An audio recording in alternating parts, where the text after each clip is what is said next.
question you should ask is, why didn't we come before? What took us so long? I think that Israel is coming back to Africa in a big way. Africa is coming back to Israel. Kenya is a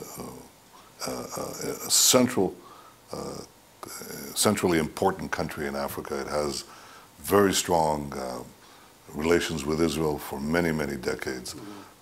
And I'm excited by coming there. It's the natural culmination of our relationship and the closing of ranks between Israel and Africa. In Africa. You said then, when President Uhuru Kenyatta earlier in the year told you, requested you to visit Kenya, you described this as a moment of Africa coming back to Israel and Israel going back to Africa. Yes. First, what exactly do you mean by this?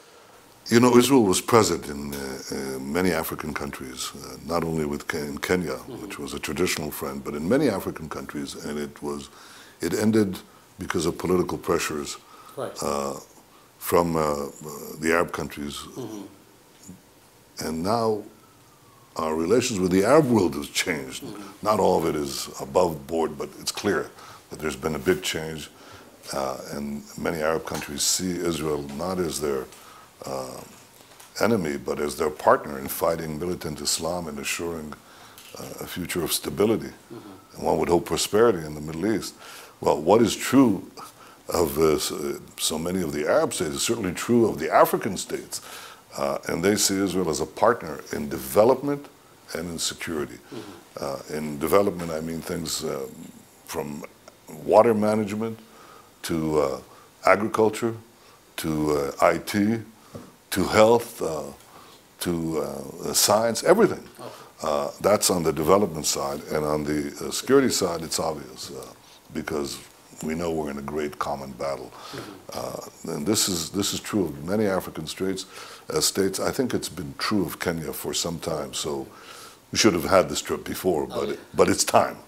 Right. In Kenya, Kenya has been facing serious problems with terrorism. Kenya being close to the West and Israel makes it vulnerable to terrorist attacks, yet they feel abandoned. Today, for example, the US has issued fresh travel advisories against Kenya. Well, look, I don't want to speak about others, but I want to speak about Israel's attitude to Kenya and my own policy towards Kenya. I remember the horrific terrorist attacks in the shopping mall, and we offered immediately and sent whatever assistance we could. We do this on an ongoing basis. We really believe that this is a shared battle against people who would destroy our world, destroy our values, destroy our people. So I've been, I think, consistent in supporting Kenya and other African countries in this battle against this terrorism. Where exactly do you support Kenya in security?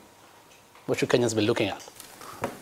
Well, I don't think we want to look at it. I think we're doing what we can on the government-to-government level, but I think it's important that the savagery doesn't win the day. Okay. Some accusations that have been abound in Kenya is that while Israeli security agents have been cooperating with Kenyan counterparts in, weeding out terrorism, there have also been accusations of extrajudicial killings, especially of Muslim clerics in the coastal part of Kenya. I don't know how you respond to that. I can't tell you that because we're not privy to that. I don't know if it's a fact either, but I know that from our point of view, we're dealing with the government. We're not dealing with anyone else. Kenya has taken a bold step in closing the Dadaab refugee camp because of terrorism. Do you support this move? That's an individual decision. And I leave it to each country to make its own decisions. If they ask me in the meeting with the leaders, I'll give them my advice. But I've learned over a few decades as both a diplomat at the UN and then as foreign minister and now fourth term as Prime Minister, give your advice directly to the leaders, not always in front of TV. Even the best African stations. Okay. Of late, Kenya and other African countries have been looking towards the East, especially China, mostly because China provides aid with less conditionalities than the Western nations. what does Israel offer specifically to Kenya and Africa? Well, we're going to talk about the whole gamut of aid. Look, even though Africa has natural rainfall in many places, it also has arid areas. Israel lost more than a third of its rainfall since our independence. Our population grew tenfold. Our GDP per capita grew 40 times. We ought to have a huge water problem, but we don't. We have a water surplus because we recycle 90% of our wastewater. We have drip irrigation. We have desalinization. We have water channeling and so on. So here's an area, you can't live without water and without proper water management, and this is something we offer to many countries and are glad to help in this. But the same is true in, I don't know, production of dairy. You know, which cow do you think produces most milk per cow? You'd think it's a French cow or a Dutch cow. It's not. It's an Israeli cow. It's a computerized cow. Every moo is recorded, you know, and it produces an enormous amount of milk. So if you're China, you're interested in that. If you're India, you're interested in that. Why not Africa? Why not increase the dairy production? I give you these two examples, water, milk, okay? But it goes on in every single area you can think of. Health services, everything. And I think this is very exciting. It's, this is really something in which we can improve the lives of Africans and better the relationship between Israel and Africa. I think it's a winner. Right. You talked about political pressures before. I mean, the long-running Israel-Arab conflict, and especially Israel-Palestinian conflict, as we've seen a wedge being created between some African nations and Israel. And they accuse you specifically, Israel. In fact, they draw parallels on the Israeli-Palestinian conflict with the South African apartheid, accusing Israel of undermining the peace process in constructing settlements in Palestinian territories, responding to Palestinian attacks with brutal force, killing a lot of civilians in Palestine. How do you respond to this? Well, it's a false analogy because Israel is a liberal democratic state. 20% of our citizens are Arabs.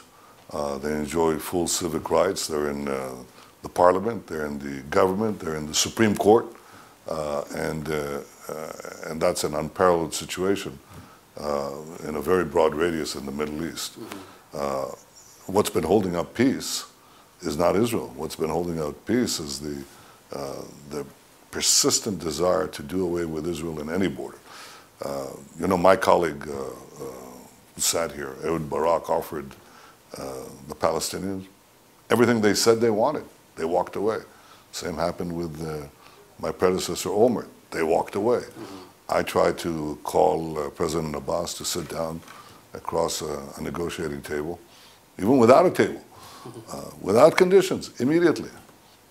He walked away. And I think the reason they walk away is that peace would require them to accept the idea that there is a Jewish state next to a Palestinian state and that it's going to be the permanent peace. They want a Palestinian state, but they don't want to accept the Jewish state. And of course, this is what's holding things back. But the Palestinian Authority says the problem is, for example, the settlements undermining the peace process. That is why they won't come to a negotiating table with you. Why not? It's an issue that has to be discussed. But why can't Jews live from their point of view? From their point of view, why can't Jews live there? I mean, we've only been attached to this land for 4,000 years. Well, 3,800 if you want to be precise, from the time of Abraham. Yet I recognize that in my ancestral homeland there live other people. I'm willing to have 2 states for 2 peoples. Why don't they? And in my state, Arabs live as equal citizens. Why do they deny that same idea in their conception of peace to Jews? How important is it for you in your tenure to ensure that you get somewhere with this peace process? Well, it's been important for me for all my tenures, but it takes, at the very least, 2 to tango. And, you know, it can't be just that Israel is saying all the time, let's sit down and have direct negotiations without preconditions.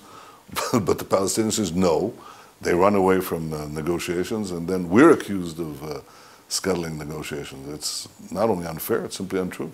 Opportunity. Finally, Kenya's trade with Israel has been largely in favor of Israel, about $81.3 million in favor of Israel in 2015. How do you narrow the gap, and what specifically should an ordinary Kenyan be looking at from your trip? I'm bringing close to 70 business people with me to Kenya.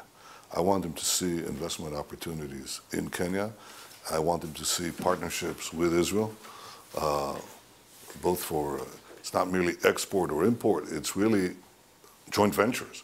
That's where you really get the best bang for the buck, you know, and that's the best thing that we can do is have Israelis and Kenyans work together on productive enterprises.